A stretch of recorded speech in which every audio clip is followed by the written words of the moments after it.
गीता के चतुर्थ अध्याय, फोर्थ चैप्टर में आज हम करेंगे 13वां श्लोक। चातुर्वर्ण्यं मया सृष्टं गुणकर्म विभागशः तस्य कर्तारमपि मां विद्य कर्तारमव्ययम्। जो चार तरह के वर्ण हैं, गुण, कर्म, जो भी उनका एक्शन है, फंक्शन है, इसके बेस पर विभाग, डिवीजन करके मैंने चार तरह के वर्ण बनाया। तस्य कर्तारमपि माम विद्धि। उच्चार वर्णों की जो सिस्टम है उसको बनाने वाला भी मुझे ही जानो। अकर्तारम अव्ययम, और जो खुद ही अकर्ता है, नॉन डूअर है और अनचेंजेबल है। तो पहली चीज है चातुर्वर्ण्यम मया सृष्टम गुण कर्म विभागशः। आज जो हिंदू धर्म की जो सोशल स्ट्रक्चर है, जिसमें जाति या कास्ट बहुत हावी है, हर व्यक्ति अपनी जाति से आइडेंटिफाइड होता है, फिर वो छोटा बड़ा है। तो जातियों में भी सब कास्ट होते हैं, उनमें भी छोटे बड़े होते हैं।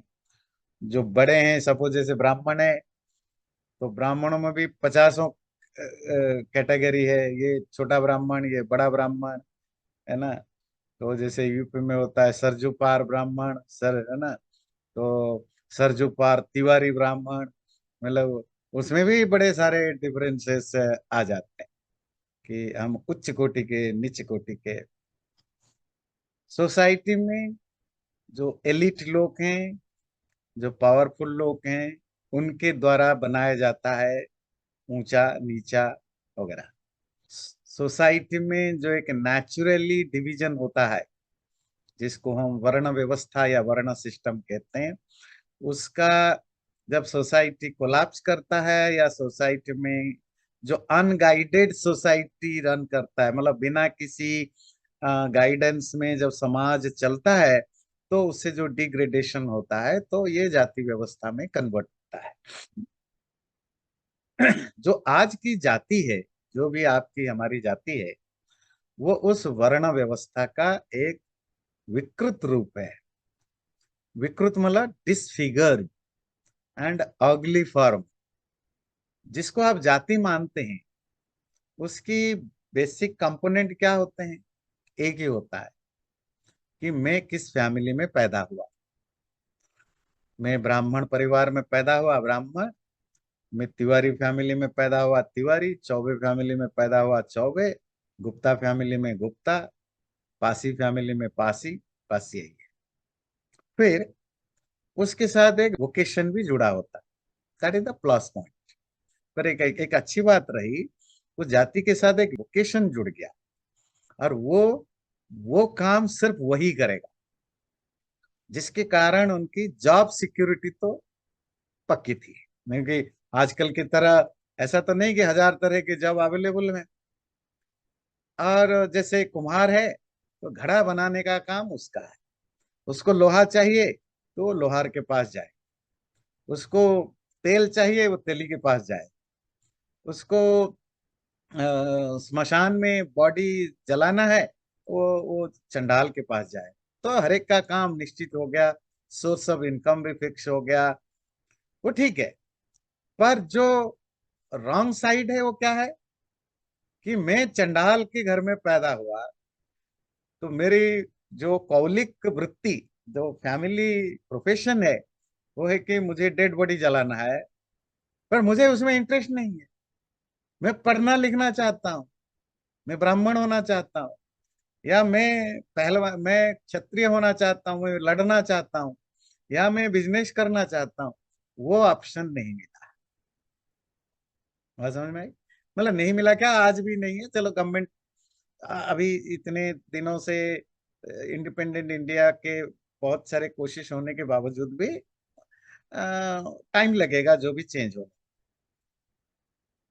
तो जो वर्ण, जो श्री कृष्ण कहते हैं कि चार वर्ण बनाया, वो जानना जरूरी है। अब जाति समझ गए, जाति से आप फैमिलियर हैं। इस इस हिंदू धर्म का जो प्राचीन स्वरूप है, सनातन धर्म या वैदिक धर्म, जिसकी शुरुआत में जो सोशल स्ट्रक्चर था उसमें वर्ण व्यवस्था थी। व्यवस्था, सिस्टम। वर्ण का लिटरेरी मीनिंग होता है वर्ण करना, चूज करना। जब आप चूज करते हैं, it's your freedom, your independency, your choice, मेरी मर्जी। व्यक्ति चाहे वो चंडाल घर में पैदा हो ब्राह्मण हो सके, ब्राह्मण घर में पैदा हो क्षत्रिय बन सके, क्षत्रिय घर में पैदा हो शूद्र बन सके, शूद्र घर में पैदा हो क्षत्रिय बन सके, वैश्य घर में पैदा हो ब्राह्मण बन सके। ये जो इंटरचेंजेबल जैसे आज होता है, आप प्रोफेशनली प्रोफेशन है, आपका बच्चा चूज करता है कि मैं बिजनेस लाइन में जाऊंगा।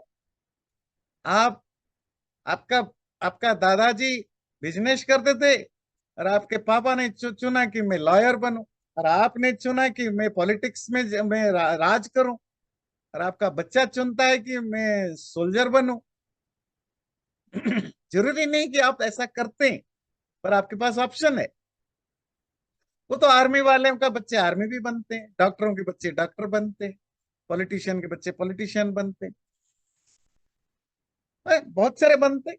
उनके परसेंटेज निकाला जाए, it will be a big percentage कि जो माँ बाप में से जिसने जो प्रोफेशन अपनाया, बच्चे ने वही अपना प्रोफेशन। हम देखते हैं 5-5 पीढ़ी 10-10 पीढ़ी से आर्मी वाले होते हैं, 5-5 6-6 पीढ़ी से आईएएस ऑफिसर होते हैं। वो ठीक, पर ये तुम्हारी चॉइस था या तुम्हारे फैमिली का चॉइस था।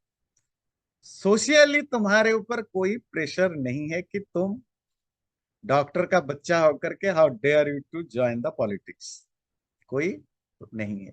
और यही सिस्टम वर्ण व्यवस्था का सिस्टम था। अपने गुण और कर्म, शब्द ध्यान दीजिए, मेरे शब्द नहीं, कृष्ण का है, चातुर्वर्ण्यम मया सृष्टम गुण कर्म विभागशः। तुम्हारे जिस तरह की नेचर है, एटीट्यूड है, लीनिंग है, तुम्हारा स्वभाव, तुम्हारी आदतें और कर्म, तुम जिस तरह की चीजें करते हो, उसके बेस पर 4 वर्ण बनाया। 4 वर्ण भगवान बनाया का क्या मतलब है? भगवान बैठ के सोसाइटी में बांटा नहीं। कोई भी चीज जब भगवान की तरह बनाया होता है ना, उसको आप अगर सिंपल वे में डिफाइन करना चाहते हैं, तो उसके लिए सबसे जो आसान वर्ड है वो है natural. Anything natural it is made by God, anything artificial it is made by man. ये नेचुरल है वर्ण व्यवस्था। आज जिस तरह की लाइफ आप जीते हैं, ये वर्ण व्यवस्था है। ऐसा नहीं है कि अमेरिका की सोसाइटी में व यूरोप की सोसाइटी में छोटे बड़े का कंसेप्ट नहीं है।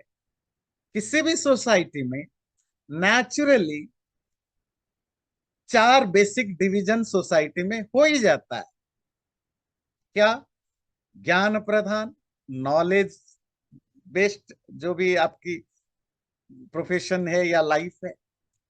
फिर बल, पावर, पावर में पॉलिटिक्स हो, फिजिकल पावर हो, पावर बेस्ड जो आपकी प्रोफेशन या लाइफ है, बल के बेस पर। फिर धन, पैसा, जहां पैसा डोमिनेट करता है, धन प्रधान। चौथा है जिसके पास ज्ञान नहीं, नॉलेज नहीं, पावर नहीं, रूलिंग पावर नहीं, मनी नहीं, वो सर्विस क्लास होता है, सेवा। ऐसा कोई दुनिया में कोई सोसाइटी मिलेगी जहां ये 4 तरह के लोग? हाँ, उसमें आप सब डिविजन ढूंढ सकते हो, पर these are the 4 basic divisions in every society. और ये जब से इंसान पैदा हुआ, इंसान धरती में पहली बार आया, और जब तक रहेगा, जाने अनजाने में यही डिविजन्स होंगे, होते रहे हैं, क्योंकि ये नेचुरल है। मनुष्य एक जैसा नहीं है, हर एक की अपनी सोच समझ एबिलिटी अलग अलग है। और जहां भी नेचुरल चीजें आते हैं, उसी को हम कहते हैं भगवान ने बनाया, लॉ ऑफ नेचर, है ना? नहीं, हम मरते हैं, हम क्या कहते हैं जी, भगवान की इच्छा, मर रहे। तो परमात्मा के द्वारा जो व्यवस्था बनाई गई थी, जो सोशल स्ट्रक्चर बनाया गया था, वो किसके बेस पर था? गुण और कर्म। मनुष्यों ने जो सिस्टम बनाया उसको बिगाड़ के, वो किसके पर बेस्ड था? जाति। जाति का अर्थ समझते हैं ना? जन धातु है, पैदा करना, पैदा होना, जायते, जन्म से, बाय बर्थ। आपको फोर्सफुली एक डिवीजन में, एक क्लास में, एक ग्रुप में रहना होगा। आप एक ग्रुप से आइडेंटिफाई करोगे जबरदस्ती, क्योंकि तुम उस परिवार में पैदा हुए, तुम्हारी इच्छा हो ना हो। और ये मैन मेड होता है, ये आर्टिफिशियल होता है। जो जाति व्यवस्था एक मनुष्यकृत मैन मेड सोसाइटी है। वर्ण व्यवस्था जो सनातन धर्म का जो रियल फॉर्म में सोसाइटी थी, वो वर्ण व्यवस्था थी। वो परमात्मा के द्वारा बनाया गया। शब्द में आप कंफ्यूज मत होए कि परमात्मा कि जीसस की तरह व दूसरे के गॉड की तरह आकर बनाया, नहीं। एनीथिंग विच इज नेचुरल, वो सब परमात्मा के द्वारा। और ये सिस्टम सिर्फ लॉजिकली बात करने के लिए नहीं, ये सिस्टम हमारे यहाँ हजारों हजारों सालों तक रहा। महाभारत काल तक हम उसमें वर्ण व्यवस्था का ही सिस्टम देखते हैं। थोड़ी बहुत उसमें हल्की फुल्की रिजिडिटी दिखने लग गई थी, रिजिडिटी। पर उसके बाद, जब महाभारत के बाद पूरा भारतीय सब कंटिनेंट में पूरी सोशल स्ट्रक्चर ही छिन गया, मतलब वो जिसको कहते हैं तितर बितर हो गया। उसके बाद फिर चीजें बहुत सारी बिगड़ने लगे, नई नई चीजें इवॉल्व होने लगी, और उसी के साथ जाति पात धीरे धीरे बढ़ने लगा। और अब एक एक ऐसा सिचुएशन आया जहां फिर अनटचेबिलिटी की भी कंसेप्ट आ गया, अस्पृश्यता का। तुम एक पर्टिकुलर परिवार में जन्म हुए हो, तो तुम्हें हम छू नहीं सकते, क्यों? छूने से हमें पाप लगेगा। तो वो चीजें आज तक बढ़ रहा है। तुम एक पर्टिकुलर फैमिली में पैदा हुए हो, तुम चप्पल नहीं पहन सकते हो, तुम अपने पैसे के कमाए हुए भी बाईसाइकिल नहीं चढ़ सकते हो। मैं आज की डेट की बात कर रहा हूँ, ये कोई पुरानी चीजें नहीं। जो आज हो रहा है, आज भी हो रहे हैं, ये सब एग्जाम्पल जो मैं दे रहा हूँ, कि तुम चप्पल पहन के चलो हमारी गांव के बीच में, तो उसको मारपीट कर लेते हैं कि हाँ, तुम्हारी हिम्मत कैसे हुई कि बड़े जात के सामने तुम चप्पल पहन के चलोगे?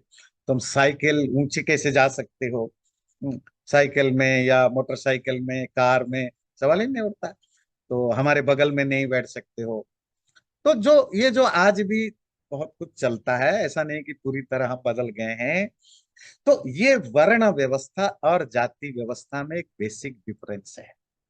तो हमारे पास सैकड़ों एग्जाम्पल्स हैं कि शूद्र घर में पैदा हुआ व्यक्ति ऋषि ब्राह्मण बनता है, ब्राह्मण घर में पैदा हुआ व्यक्ति चंडाल बनता है, शूद्र बनता है, वैश्य बनता है। इस तरह के हमारे कहानियों में बहुत सारे एग्जाम्पल्स या स्टोरीज मिलते हैं। पर आज लोग उसको ना मानने को तैयार है, ना सुनने को तैयार है, बस अपनी जात पर अकड़ खाते रहते हैं। पर इस श्लोक से आपको समझ में आया होगा, ये गीता में खुद, और ये सिर्फ यहाँ नहीं कहते हैं, आगे भी है। एक 18वां चैप्टर में भी बहुत डिटेल में आएगा कि ब्राह्मण कौन है। अच्छा, बाय द वे, ये तो पता है ना, जो मैंने तो थोड़े कंटेम्प्रेरी में कह दी, ब्राह्मण, क्षत्रिय, वैश्य, शूद्र। तो जो ब्राह्मण किसको कहते हैं? जो ब्रह्म से रिलेटेड है। ब्रह्म मतलब परमात्मा नहीं, ब्रह्म मतलब ज्ञान, एजुकेशन, नॉलेज। तो जो ज्ञान से रिलेटेड, जो जिस व्यक्ति के लाइफ में ज्ञान डोमिनेट करता है, वो ब्राह्मण कहलाता है। क्षत्रा त्रायते इति क्षत्रिय, जो बचाने का, प्रोटेक्ट करने का, डिफेंड करने का काम करता है, या जिसके लाइफ में उसको ज्यादा इंपॉर्टेंस देता है, वो क्षत्रिय, जिसको आप कहते हैं रूलिंग क्लास। वो सोल्जर हो, पुलिस हो, पॉलिटिकल पॉलिटिशियंस हो, जो भी रूल करता है किसी ना किसी रूप में। फिर जो वैश्य जो है, जो धन अ, धन कमाने की जितने भी सोर्सेस हैं, धन को इकट्ठा करना, धन को यूज करना, वो वैश्य होता है।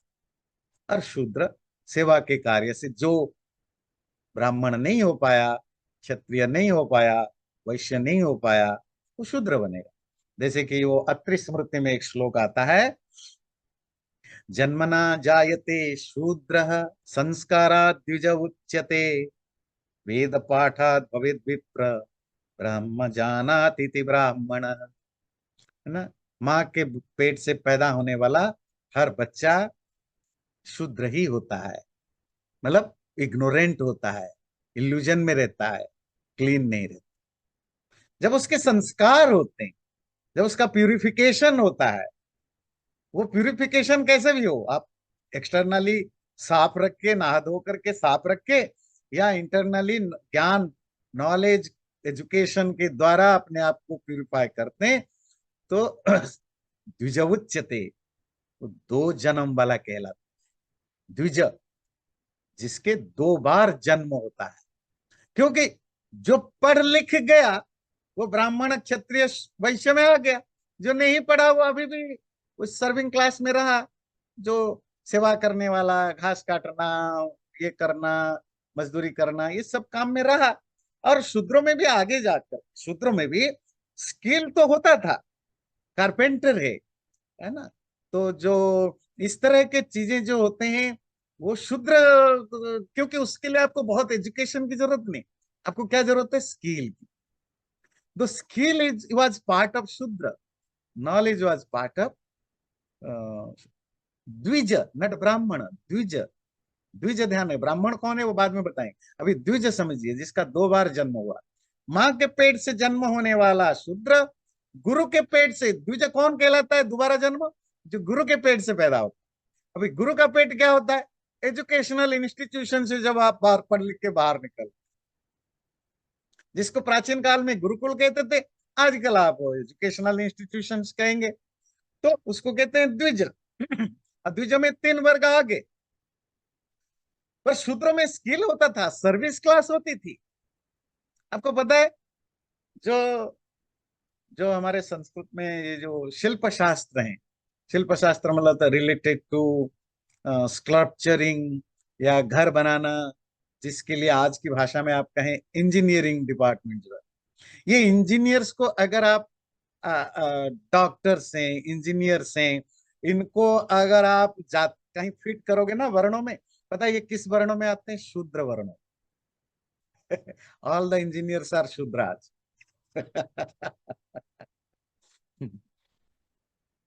बात समझ में आती है? तो ये शूद्र वर्णों की कैटेगरी में ये शास्त्र है, क्योंकि ये सब काम उन्हीं का है। वैश्य का तो बिजनेस आ गया, कॉमर्स आ गया, आज की भाषा में कहिए, बिजनेस, कॉमर्स, बैंकिंग, मार्केटिंग। और क्षत्रिय के हिस्से में तो रूलिंग आ गया, पूरी आर्मी, पूरी कैपिटल में कब्जा कर, ये सब उनका काम आ गया।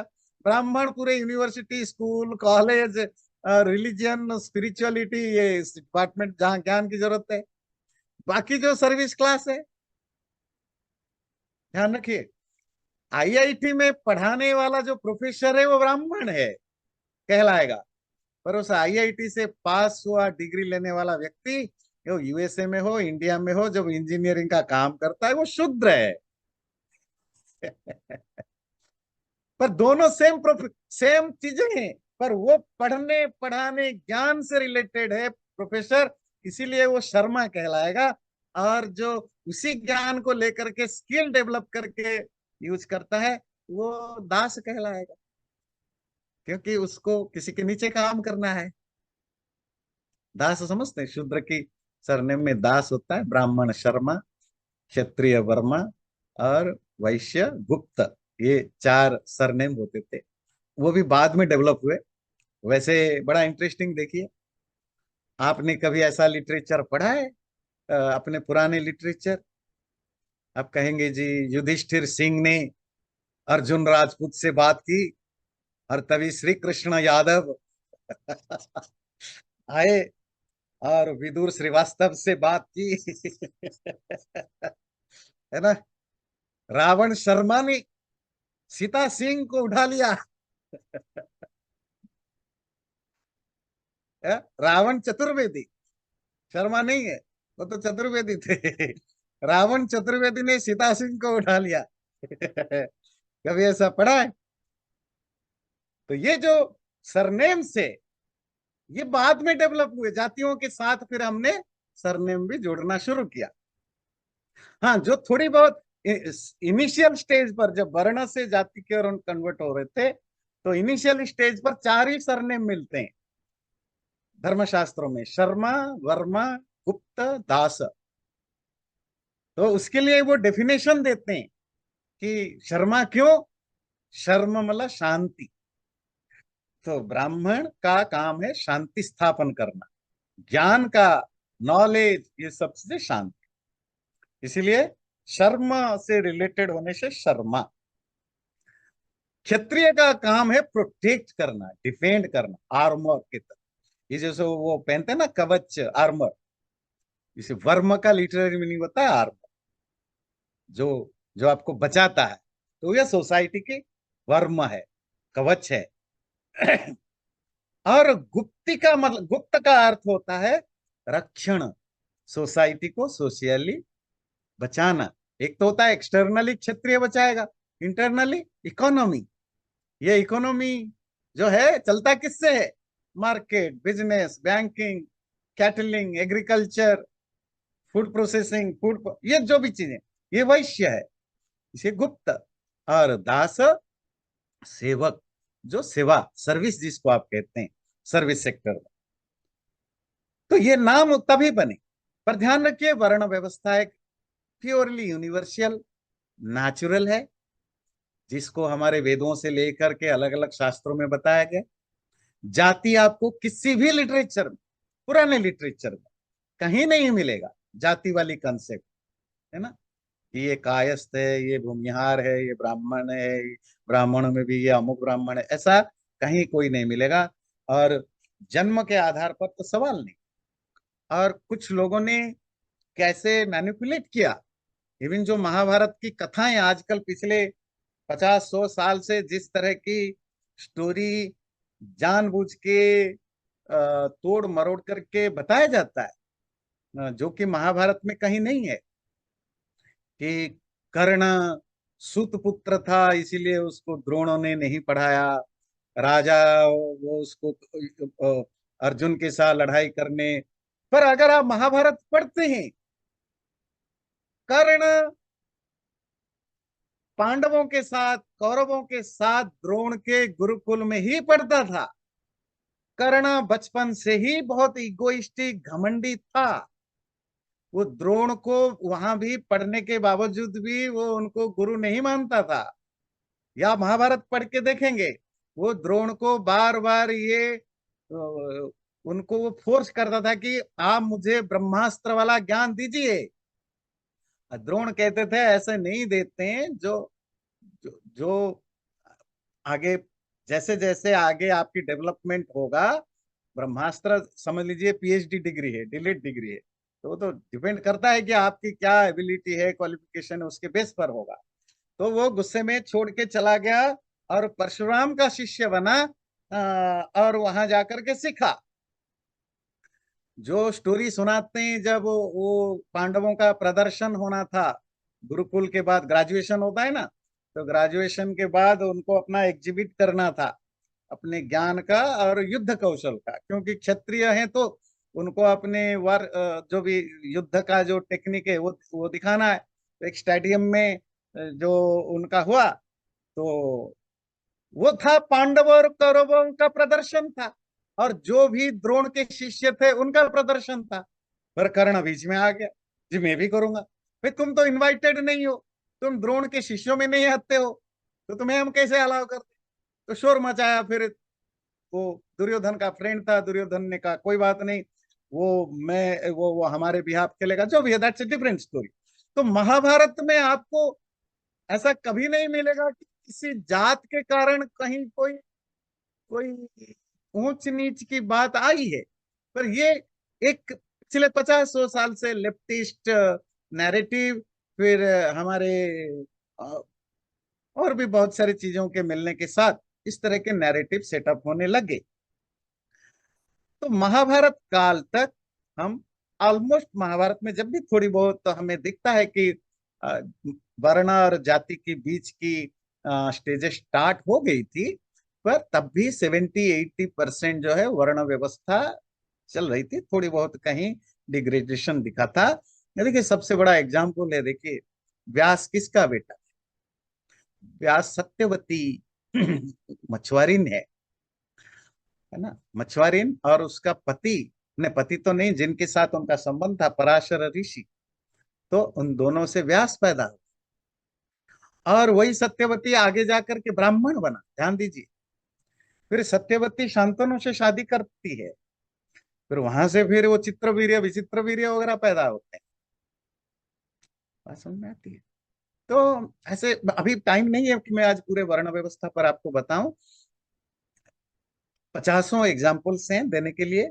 कैसे बहुत ही सो कल्ड छोटे प्रोफेशनल उसमें होने पर भी लोग बहुत आगे बढ़े हैं।